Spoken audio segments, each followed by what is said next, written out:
Welcome back to another edition of our Real Producers podcast with our cover feature, Justin Bruce. He is our September edition cover feature, and he is with Real of Ohio. And oh my goodness, I think we're in for a treat today.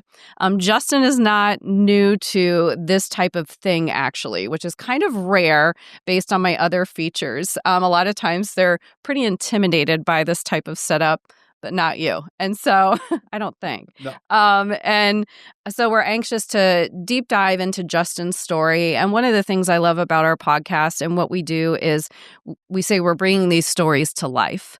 So it's one thing to see the photos and the images, but there is a real human story behind Justin and actually a very humble spirit as well. And I think sometimes our perception is reality. And one of the things I love about this is we get to kind of break down some barriers of perceptions of people.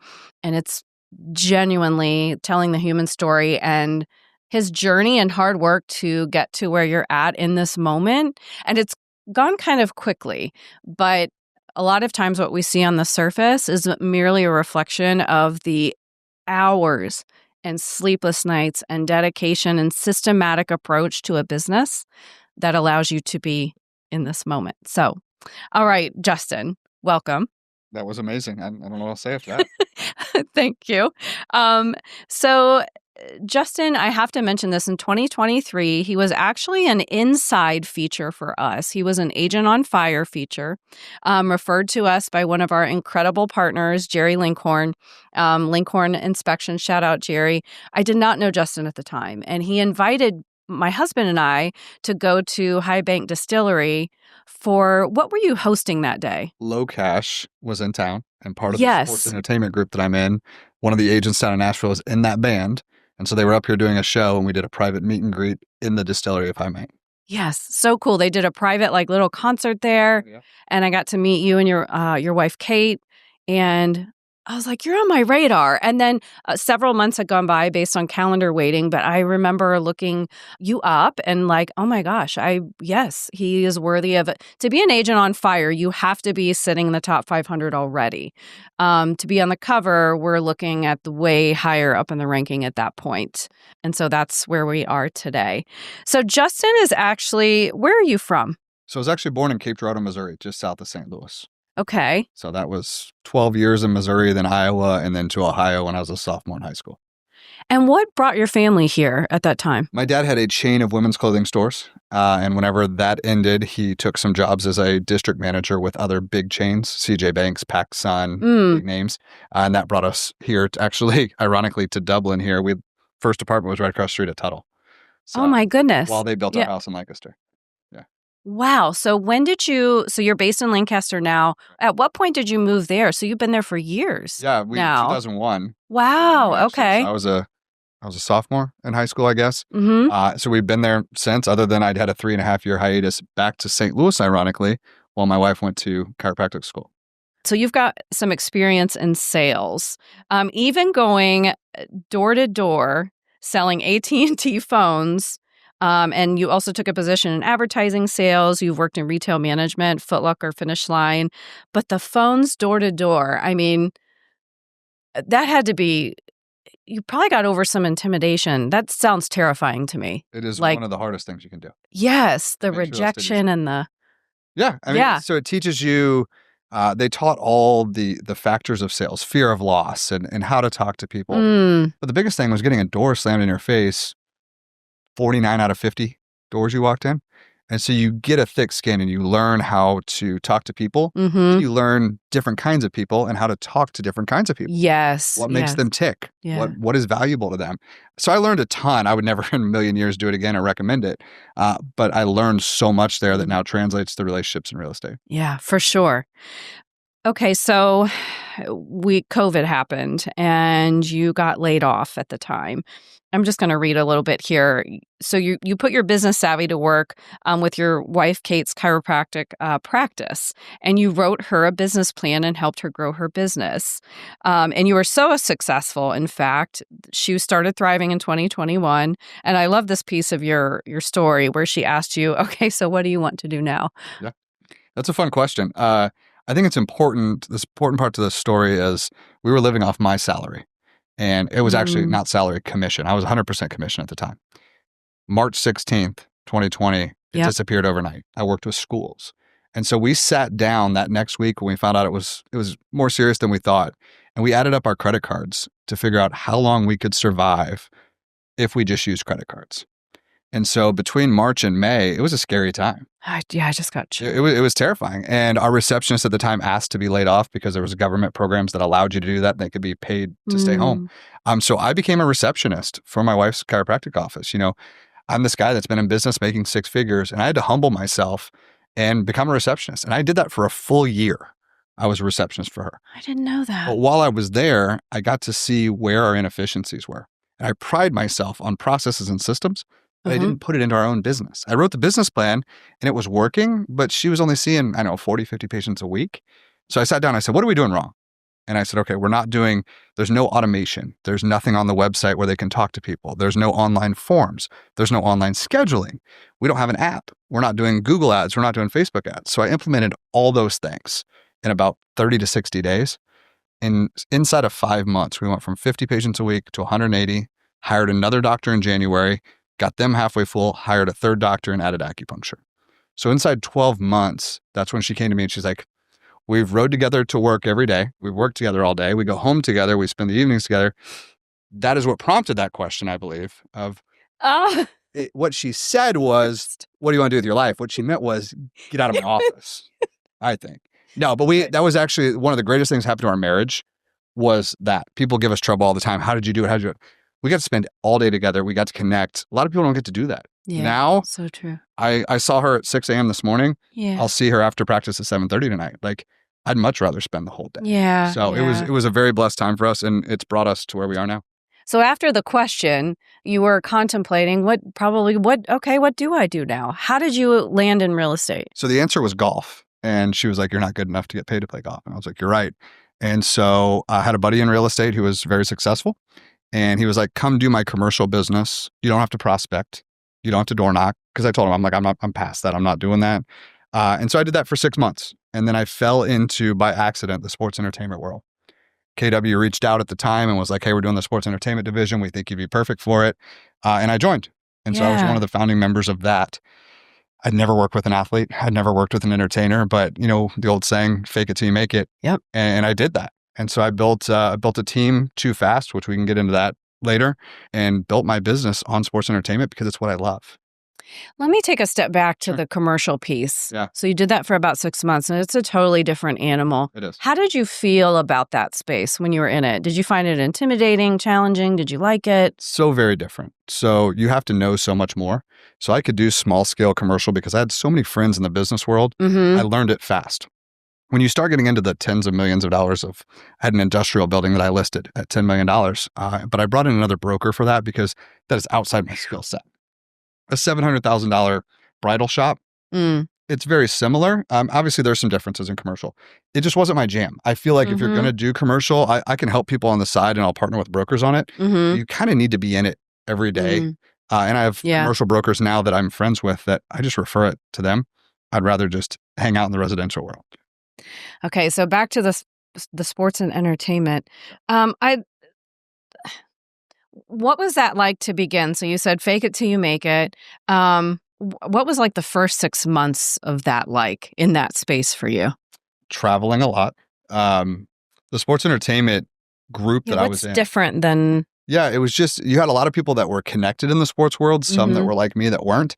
And it was just kept getting in rooms and finding opportunities. So I did some NIL deals with some Ohio State players at the time. I don't even remember how we got into that, but we ended up having 6 guys doing a Topgolf event with us. We did an event at Brewdog with them where they came in the radio station, did a panel with them before the Michigan game, and we had sponsors sponsor that. Wow. We just kept getting tied to those. And then I'm sure you're going to ask this question here in a little bit. American Dream TV is probably the greatest thing that's ever happened to my business. And my first episode was with the Columbus Crew. And that's what started that relationship that I still have today. So I just kept putting myself in, I tell people this all the time when I'm talking to younger agents, just keep getting in rooms, keep having conversations and meeting more people. This just happened yesterday. Yes. Dr. B at COSI. I never knew him before. Yes. We're going to be best friends. I had dinner last night with a guy just down the road here in Worthington that owns 3 restaurants. And now we're already talking about doing things. And this was just in the last 24 hours. I'm doing it every day. And for a year, that first year, I had a breakfast, a lunch, a happy hour, and a dinner almost every day. No business ever came from any of those meetings that first year. But guess where my business is coming from now? All those relationships from 2, 3, 4 years Absolutely. ago. Seed. And it's relationships. Seed. And it's continuing to bring value and expecting nothing in return. And that is the hardest part. Everybody wants to materialize, I'm going to do A. How does it benefit me? No, you just give A, and I guarantee you the universe is going to bring it back. You just can't sit there looking for it. Yep. I couldn't agree more. I couldn't agree more. My entire life story is built on that same system. And when I was making this huge life transition, I was gifted the Go-Giver, and it made so much sense to me, and it felt so simple because I was questioning my sanity at the time. I'm like, well, maybe I'm wrong with how I approach my life and my business, because I was told I was too nice at my last title company job. That's why I never mentioned their name. But it was the best thing that happened to me, what happened that year, because I'm at what I'm doing now, and it's been 6 years. But anyway, those are wise words, and you're so right about that. So the quote here, you have to fail forward. You've got to go through the hard times and learn. So I think you're part of that. You're referencing the building of the team. Would you just kind of share with me about, if you'd like, a little bit more about that statement for you? That's part of why I wanted to do this, is to share. Everybody sees the highlight reel. Everybody sees my Instagram, and they're like, oh my gosh, 2 dogs and the 2 kids and that picket fence. And I do. I'm so blessed. I have great, but nobody sees the tears and the sweat and the blood that goes into that. Sure. And building a team, I sucked at. I mean, I built a team of 9 in like a month. Wow. And it was because mentors at the time told me that's what you're supposed to do. Yeah. So I just did it. I feel guilty that I set some of those people up for failure because I wasn't ready to pour into them because I hadn't figured my business out yet. I was just trying to put a bunch of fun people together and do fun shit. I probably shouldn't say that. It's okay. On this. But that was the plan, is just do fun stuff, have fun, help people, do business, make some money. And so when I put that team together, I didn't have values or pillars that I needed to use to build that team. And so it was just like, you want to be on the team? Sign here. And I realized that my values didn't align with everybody on the teams. And my goals didn't align with everybody's on the teams. And some of that is my fault. Some of that is just they're not the right people and they should have never been here in the first place. And so I encourage people now, as they're building on a team, figure out your why. Why do you want a team? Is it because you want a 20, 30, 50% override on somebody else? Don't build a team if that's your answer. If your answer is that you want to pour into other people because you figured it out, or you want to build something bigger than yourself or something, then yeah, build a team, but find somebody to show you the playbook for that, because just building a team from scratch, it's not easy. And that's why there's not that many successful teams out there. Yeah, I would agree with that. I think it would be so challenging because you're a leader too. And so you're helping to lead people. But isn't it so true about like life, when you go through something and you're like, man, I did that wrong or whatever? Like, that's actually how we learn. It's so, like, the processes we have at Real Producers, all of them have been produced through some type of pain where you're like, I'm not doing that again. Oh shoot, we missed we dropped the ball on that. Yeah. So I always say a mistake is an opportunity to show up really differently. But I think it's human nature I hate making mistakes, and I hate like feeling like I've failed mainly other people, not so much, but just, yeah. But you haven't failed, you've just learned. I always tell my team, they love when I say these things, setback's an opportunity for a comeback. And so you have to look at it as, every time I get a no or a deal falls apart or I fail at something, I now get excited about it because I know I'm one step closer to the win. Yeah, you've gained like a, yeah. I know, when the market gets tough, that means soon it's going to flip. And so I used to really get depressed when it was slow. If I'm not putting points up, I'm not happy. And so you have to, this is big advice here. You have to put up points in different facets of your life. You're only putting up points in real estate, and real estate starts to suck, you're going to get depressed. But if you're putting up points with real estate, family, friends, community, philanthropy, when this one goes slow, you can still be putting points up over here and not lose yourself. And that is something I had to learn the hard way. That's so good. That's so good because I think highly motivated people, it's easy to get those blinders on and you define all of your value, your worth in that one, thing. So I did it. Yeah, it's really good advice. At what point in the team portion of that did you have a moment of decision where you're like, this is not going to work? Was there like a moment for you, or it just slowly you realized? Slowly disintegrated. It was just, I wasn't bringing enough value to the table to justify a split to the team. The values, most of the people just opted out on their own. And some of them I'm still friends with. Some are great agents. Some are out of the business. But it just slowly, I started to realize as I grew what I wanted and what my values and goals were. And a lot of it didn't align. And some of it was fine. Some of it was contentious, but that's life. It's the nature. You know what I mean? And so I don't regret any of it because it's brought me to where I am. Yeah, same. And I would help any of those people if they asked now too. And some of them are doing wonderful. And I'm cheering them on from the sideline. So this has been quite a whirlwind, really. I mean, we're not talking about 10 years of grinding. We're talking about really a massive growth in a pretty short amount of time. What are two things, like maybe one where you're like, gosh, I wish I would have realized this sooner? Or is there like something that's happened unexpectedly for you, like in the last 4 years where you're like, man, I could have never dreamed of this 4 years ago? So I've armchair quarterbacked this many times so I went and got my real estate. I took real estate classes when I was in college, 2006. So I took every class, but I never went and got my license.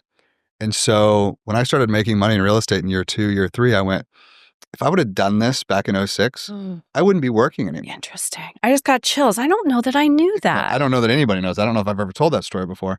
But here's the thing. I was a child. I'm still immature. Ask my wife. I'm still a child.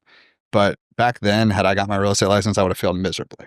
I didn't know how to treat people. I didn't know how to read people. I didn't know value. I probably would have been terrible at it. Even though looking back, if I could have made that kind of money for 15 or 20 years and invested correctly, I'm done. But that we can all armchair quarterback that. No problem. Yeah.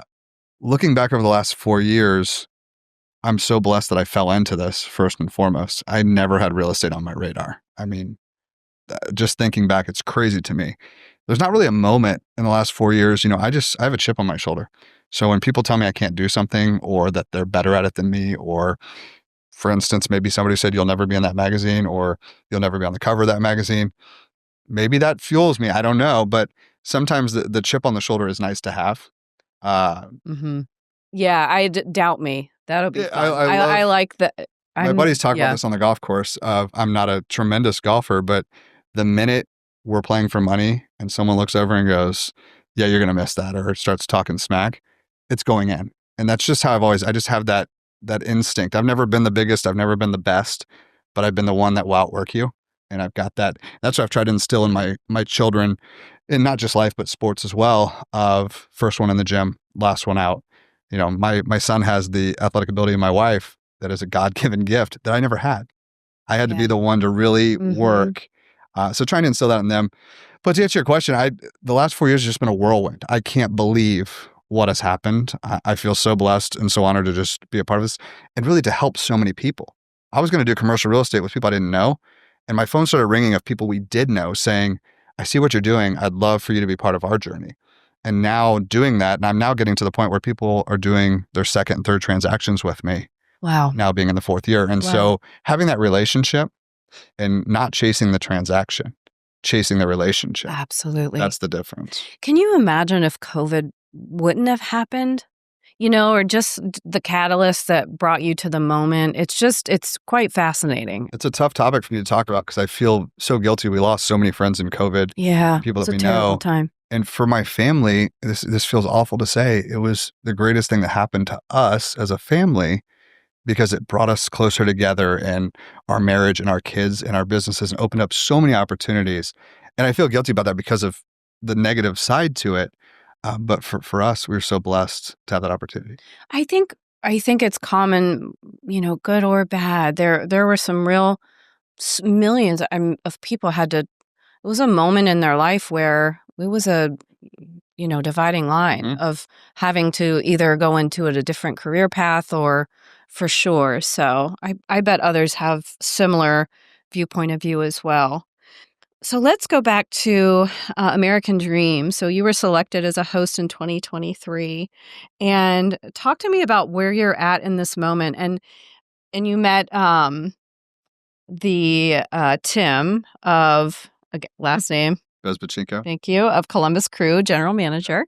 And your original photos in 2023 were taken at the stadium there. And I can still see them in my mind. They were so awesome. And so, gosh, that's really moved you forward. Talk to me about where you're at now with that TV show and kind of what's going on in your life, because it's a little bit of a big deal. Yeah, I've been, again, so blessed of these things that just keep happening. American Dream came to town and selected, I think, 8 agents to be part of TV show. So for those that don't know, American Dream has 1,200 agents around the country that host TV shows about their community that air nationally on Amazon Prime, Hulu, Tubi, sometimes HGTV. So there's typically a 5-minute segment every other month. They're packaged together with the other 4 hosts and 1 lender, and you have a TV show, 30 minutes. Okay. So I did that for 2.5 years, and it was so successful. I featured the Columbus Crew, the Columbus Clippers, Schmitz, High Bank, and built relationships through this with these people. I had something to give them that 9,900 other agents in this town didn't have. So it set me apart. And some people think that it doesn't work, and some think that it do, but it's like anything else. It's not the horse, it's the jockey. And so I grabbed this Clydesdale and I rode it really hard, and that's what got me the relationship with the Columbus Crew. We were filming with Tim Bezbatchenko, and we had a conversation. All of a sudden, I'm a real estate partner for the Crew. And so that's been a great relationship. Even yesterday, we had the partner summit, and some players walked in the room, and everybody was going to get autographs and stuff. And the players moseyed over, and they're like, "Justin, what's up? How's the family? How's Carter doing in soccer?" And it's just so cool to have that relationship. Dude, yes. Where I become their advisor now, not just for real estate. Hey, where should our wife get her hair done? Where should my kid play hockey? Exactly right. Where do I buy an ice bath? And so that has been a lot of fun. And then my son doesn't know what real life is because he's friends with MLS players and he thinks that's just normal, which is great. Someday he'll think that's cool. I don't think he knows that yet. But American Dream TV, the newest announcement, and I don't know that this is even out yet anywhere, but I've been given my own 30-minute TV show. And so that will air actually for the first time in November. So that'll be called Living the Dream. It'll be produced by American Dream TV. And I get to choose who I want to highlight. 5 different businesses, philanthropy, movers and shakers in Columbus or nationally every quarter. And so we just got done literally yesterday was my last shoot of this first one. And I cannot wait to share this first one. It's going to be so much fun. How in the world do you choose who you're highlighting? It's tough. It's all relationship based. Yeah. So I always ask people, who do you know? And for this past one, it was like, I have partners involved in this. And I asked my partners, I'm like, do you guys have anybody you know that you think would be valuable? One of them's like Kosai. One of them was like, oh, I know Frank LaRose, so the Secretary of State. Let's talk to him about the landscape here. Or Steve Stivers is a dear friend of mine who's now the CEO of the Chamber of Commerce. So we did their future forum. We were in the State House with the governor. And so, Lieutenant Governor. And so we just get to highlight different things, different areas, people who are really making a change. And then I try to pick one every 5 of an area instead of a person. So for this first one, we did Buckeye Lake. And so awesome place. We went around to all the restaurants and we talked to musicians, and it really gets to highlight people who wouldn't get highlighted otherwise. And the relationship capital that brings is unmatched. It opens doors that you wouldn't. I mean, think about it. I call the Columbus Crew and I say, hey, I'm Justin Bruce, a realtor. I'd love to do a video on the field with you. They're like, click. Hey, I'm Justin Bruce. I'm an Emmy-nominated TV host. Love to do a video about how you guys give back by fighting chronic absenteeism in the schools. Yeah, when do you want to film? Tomorrow? Yes. So that's kind of the difference there. And anybody can use this. You don't necessarily have to have a national TV show to do it. Do it with video. Find a way to be valuable and offer that to somebody. And I ask for nothing in return. It always comes back. Yeah. So. Oh my goodness. Just so incredible. Really incredible. So, Justin, so you're a huge bourbon lover, first of all. Do you have, so in your home, I've seen many pictures there, absolutely beautiful. You have a bourbon collection, is that right? I do. Okay. Would you talk to me a little bit about that and how you fell into that love? Sure. Mine's a little different. So people have collections of bottles that like they put up on a shelf and it's their collection. I have probably 5 bottles in my entire house that aren't open. We drink the bourbon. Yes. We bring it. Yes. It's not don't just bring it to look at it. Yeah. So that started in 2018. My wife and her father, my father-in-law, love to drink bourbon together. And I hate to admit it, but I was just a beer guy and I hated liquor.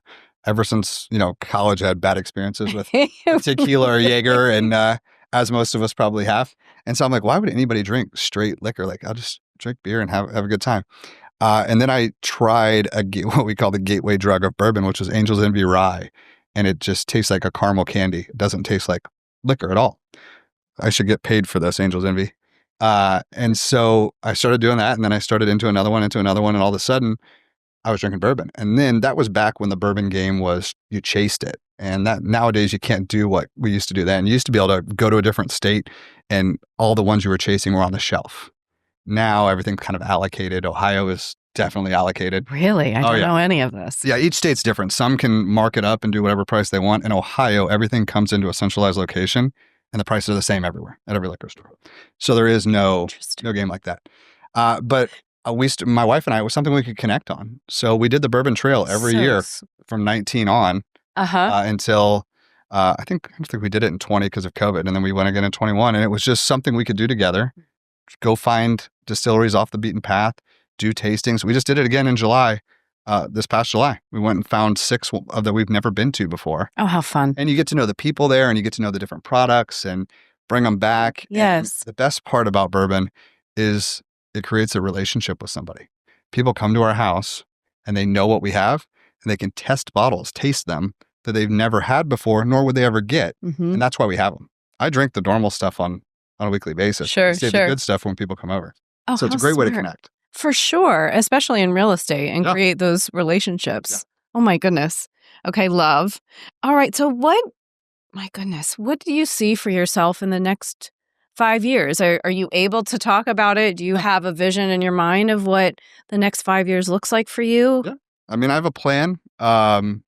The plan always is a moving target, as it has always been. Of course, yeah. The chiropractic office that my wife runs, I want to grow that in. We have doctors that want to open up more offices. So that's on my very immediate radar right now. Business-wise for real estate, I like having a small team.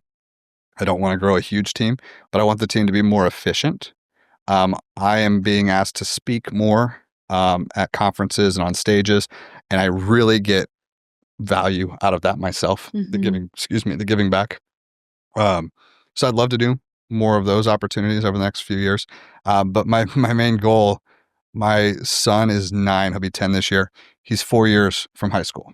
And I would love to coach basketball for his 4 years while he's in high school. So my goal is to pull myself enough out of production that I can do that for 4 years. Well, still, I don't want to be completely out of production. I really enjoy the closing table. I really enjoy a lot of the things in real estate. But I want to be able to do that. I think in the magazine there, I said you get 19 years with your kids, 18 in a row, and 1 year the rest of their life. Someone told me that a long time ago, and it hit me really hard. And that's why I don't miss things. Yes, you're here. It's non-negotiable that my wife and I have a date at 1 p.m. every Friday, and I go to all of my kids' games and special events. And I love that quote was highlighted because it's one thing to be successful in business, but if your family is sacrificed on the way to success and you lose them, what is it worth? And so I love the position that you're at. You're really leading the way and highlighting that type of quote. It really touched me that you made sure that you said that in this article. It's a big deal. It's a huge deal because without that, none of this matters. Yeah. If I put all that aside, I could go work real estate 18 hours a day and do 30, 40 million a year and make $1 million. But what? At what cost? Yeah. What does that mean? And that's earlier today. I asked you, I said, what time are we going to be done? Because I got to get to soccer. If not, we need to reschedule this. Yeah. My son has had a rough couple weeks switching clubs and I'm not letting him go without me tonight. Yeah. And so that was the most important thing. And that Friday lunch has been so good for our marriage because it gives us an hour and a half that is slotted every week. I don't care if there's a $3 million listing. It can wait till another day. That hour and a half is very important. Sometimes it's talking about business, getting things together. We may have reviews for other doctors. We may have ask for sponsorships or bills or whatever we have to talk about. Sometimes it's just us having margaritas and tacos and just hanging out for an hour and a half. Love it. It's a huge deal. I love that. I think it's so important. And I think it's a real model for others to listen to and maybe be inspired by. So kudos to you on that.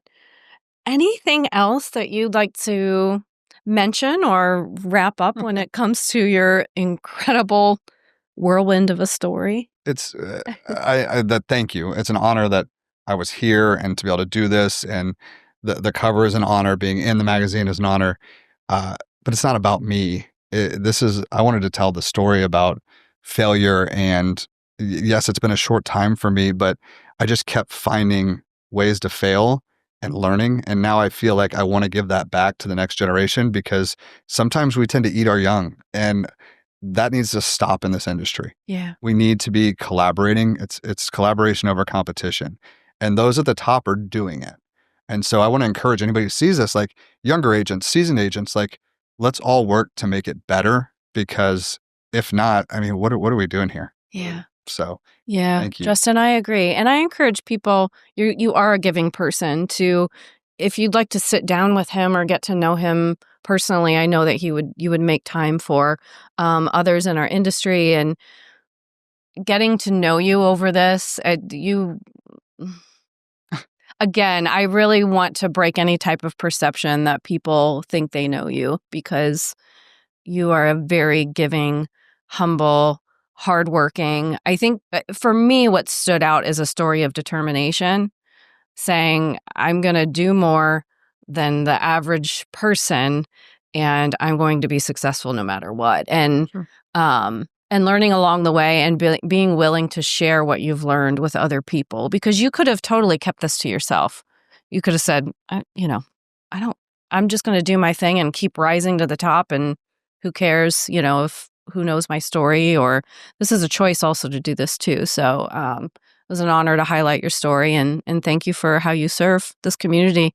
Thank you. It's incredible. It's an honor. and let's be real, like you see people do content, and sometimes you have a perception of who they are because of the content. Yeah, exactly. I was faking it until I make it. So people who don't know me see on social media, he's with the Crew Players, he's traveling to Atlanta, he's doing this, he's with the San Diego Sockers. And some of them will look at me and be like, what an idiot. Like, I don't like that. But they didn't know who I was. And so that's why I want to take this opportunity to be like, I will get back. I will show, I do a meeting almost every week with an agent trying to help them with their business. Some on my team, some not. And it's never about recruiting or building. It's about building the industry, because we need to do better as an industry. Mm-hmm. It does not help me with the person on the other end. It doesn't know what they're doing. So we need to be building each other up. Yes. And I think it's more imperative than ever. And I think with the changes, the shift that's happening through AI and through everything that's going on, it will weed out people that no longer want to take this seriously. And that's okay. And what will be left are the professionals that treat this as a business. As a professional agent, you're an entrepreneur. It's a responsibility. Yes, that's the biggest. I agree. We've got somebody's biggest purchase they're probably ever going to make in their life. And if you're chasing the paycheck and not advising them based on what they need, you're just trying to get it to the closing table. Yes. You should not be in this business. And I don't mean that to, like, I'm saying on a pedestal. No, and that's why I do what I do too. That's why we're highlighting the people that take it seriously, and telling the community, look, our community needs professional agents. It's and all that negativity deep. It's that deep. There are a lot of good agents. I mean, I can't tell you how many friends I have here in Columbus that are tremendous agents. Absolutely. So I don't want this such to come a good community as a negative. No, but just like you've got 9,000 plus, there's going to be opportunity for people doing the profession a disservice. Agreed. So, yeah. Anyway, we could go on. Yeah, we go all day about this. For sure. I was an affiliate for 8 years, so we could definitely go on about it. But Justin, thank you so much. Yeah, your story is an inspiration, and thank you for how you give. And this was a great conversation. Thank you for all you do, and thank you for all the affiliates and partners of yours. Yes, that make what we do possible. Thank you. The party that we had, having all of your affiliates and partners there that happen to be partners of mine, such a big deal. It made me very emotional that people I didn't know before Real Producers that I now use on a weekly basis. That's pretty awesome. Thank you, Justin. Thank you so much. We'll see you next month, and thanks for tuning in.